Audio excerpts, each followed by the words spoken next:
آپ دنیا کے 100 بااثر افراد میں آ گئی ہیں. آپ کو ٹائمز میگزین نے چنا, لیکن جانے نہیں دیا گیا آپ کو یہاں سے. کیا ہوا اس سے؟ کیا ہوا ایئرپورٹ پر؟ دیکھیں جب میں جا رہی تھی تو خیر وہ ایک عجیب سا رویہ اختیار کیا گیا، اور میں سمجھتی ہوں اب جب بھی میں اس واقعے کو یاد کرتی ہوں کہ آپ نے ہماری پہچان کو مطلب اتنا مسخ کر دیا ہے کہ جاتے ساتھ ہی جس طرح آپ لوگوں نے میرے ساتھ ایک رویہ رکھا گیا، تو وہ رویہ یہ تھا کہ جانے نہیں دینا، چاہے کسی نے بھی بلایا کیوں نہ ہو، لیکن ہم جانے نہیں دیں گے. اور کوئی جسٹیفیکیشن نہیں دی گئی، نہ میرے ڈاکومنٹس دیکھے گئے کہ میں کیوں جا رہی ہوں، کہاں جا رہی ہوں، کس نے مجھے بلایا ہے، ویزا کیا ہے. اور سب سے حیران کن بات یہ تھی ہمارے لیے کہ ہم یہ سمجھتے تھے ضرور کہ ہم یہ ایکسپیکٹ کر رہے تھے کہ وہ ہمیں جانے نہیں دیں گے، کیونکہ وہ ایک بلوچستان پر بات کرنا ہی ان کے لیے جو ہے نا ایک خطرناک عمل ہے. وہ اپنے جنگی جرائم کو کبھی ایکسپوز نہیں کرانا چاہتے. لیکن جس طرح ہم لوگ ایئرپورٹ سے باہر نکلے اور انہوں نے جو رویہ اختیار کیا، اس سے یہ ظاہر ہوا کہ وہ ہر حالت میں بلوچستان پہ ہونے والی جو ایک تحریک ہے اس کو دبانا چاہتے ہیں. باہر کیا رویہ اختیار کیا؟ آپ کو سنا ہے روک لیا گاڑیوں نے، اور آپ کے ساتھ سمی بھی تھیں، آپ لوگوں کے ساتھ کیا سلوک کیا، اور کیا گاڑیاں تھیں، کون لوگ تھے، کیا کہہ رہے تھے وہ؟ دیکھیے ان میں پولیس اور ایجنسیز کے افراد موجود تھے. انہوں نے گاڑی روکی، گاڑی روکنے کے ساتھ انہوں نے بدتمیزی کی اور ان میں کوئی خواتین موجود نہیں تھا. انہوں نے چیکنگ کرنے کی کوشش کی، چیکنگ بھی کی، ہمارے جو ساتھی تھے ان کو مارا پیٹا. اور اس وقت بھی ہم یہ سوچ رہے تھے کہ یہ شاید ایک کوئی ریگولر چیک ہے، حالانکہ صرف ہماری گاڑی روکی گئی اور صرف ہمارے ساتھ رویہ اختیار کیا گیا. ایک اٹیک تھا، ایک اسالٹ تھا، ڈرانے کے لیے، دھمکانے کے لیے. لیکن ان سب چیزوں سے اوپر اٹھ کر ہم سمجھتے ہیں کہ ہماری تحریک کی سب سے بڑی طاقت یہ ہے کہ ہم بلوچستان میں ایک وہ تنظیم چلا رہے ہیں جس کو مطلب پورے بلوچستان کی حمایت حاصل ہے. اور آپ ہمیں اس طرح کے ہتھ سے مجھے نہیں لگتا کہ اس سے آپ ہماری ہمت جو ہے نا ٹوٹ سکتی ہے. اس سے اور زیادہ ہمیں ہمت مل سکتی ہے کہ ہماری ایڈوکیسی سے آپ اتنے ڈر گئے ہیں.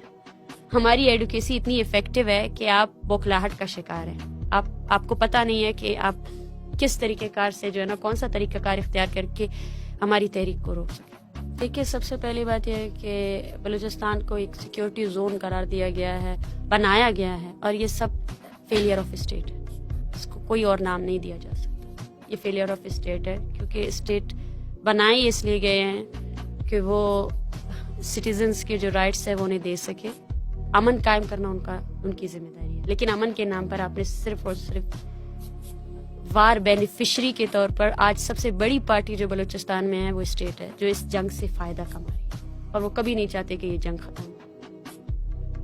وہ کبھی نہیں چاہتے ہیں کہ یہ جنگ ختم ہو. اور جو بھی بلوچستان میں ہو رہا ہے اس کی ڈائریکٹ ذمہ داری فیلئر آف اسٹیٹ ہے، ان کی انسٹیٹیوشنز کی ہے اور ان سیاستدانوں کی بھی ہے جنہوں نے اس جنگ سے صرف اپنے حصے کا منافع کر. دیکھیں بلوچ سرداروں سے زیادہ تو پاکستان کے جرنیلوں نے اپنے لیے جزیرے بنائے ہیں.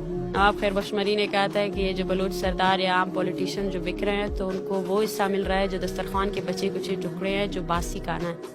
تو آپ خود سوچیں کہ اگر کسی بھی بلوچستان سے تعلق رکھنے والے کسی سردار کے آپ جو بینک بیلنس ہے یا کوئی بھی ہو اس کا حساب آپ لگا رہے ہیں تو وہ ٹکڑے ہیں جو اس کو ملے ہیں. بچے کچھ بس اصل مین کورس جو مل رہا ہے ان جرنیلوں کو مل رہا ہے جو اس جنگ کے سب سے پہلے منافع خور ہیں.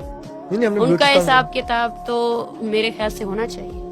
بالکل ہونا چاہیے. وہ ہمارے ہاں ایک کور کمانڈر کوئٹہ سرو کر کے آئے تھے نا، لیفٹیننٹ عاصم مسلم باجوہ صاحب. تو معلوم نہیں انہوں نے اتنا کہاں سے ان کی پوری دنیا میں پیزا چین پھیل گئی اور کیا کچھ انہوں نے بنا لیا، کوئی ان سے حساب دینے والا ہی نہیں ہے. ہم سوچتے ہیں کہ یار بلوچستان اتنا زرخیز ہے کہ وہاں سے وہ کیا ہے. تو بلوچستان میں اپوائنٹ ہونے کے لیے انہیں رشوت دینی پڑتی ہے کہ ہمیں بلوچستان میں اپوائنٹ کیا جائے. پیغام کہیں یا یہ کہے کہ یہی بات ہے کہ آپ جو فلسطین کی بات کرتے ہیں، آپ جو کشمیر کی بات کرتے ہیں، اس سے ہمیں خوشی ہوتی ہے کیونکہ ہم بھی بات کرتے ہیں. لیکن یقین کیجئے جب آپ بلوچستان کی بات نہیں کرتے ہیں، جب آپ سندھ کی بات نہیں کرتے ہیں، جب آپ خیبر پختونخوا کی بات نہیں کرتے ہیں، تو آپ کی بات میں کوئی وزن نہیں ہے. وہ آگ جو بلوچستان میں 70 سال سے لگی ہوئی ہے وہ پہنچ جائے گی. یہ ذمہ داری بلوچ قوم کی ہے، یہ ذمہ داری پشتون قوم کی ہے، یہ ذمہ داری سندھی قوم کی ہے کہ وہ اپنی تحریک کو خود اپنائیں. ہر لحاظ سے اس کو پرائیورٹی دے. جس طریقہ کار سے ریاست ہمارا نام و نشان مٹانا چاہتی ہے، ہم اتنی ہی قوت لگا کے اس نام و نشان کو سلامت رکھیں.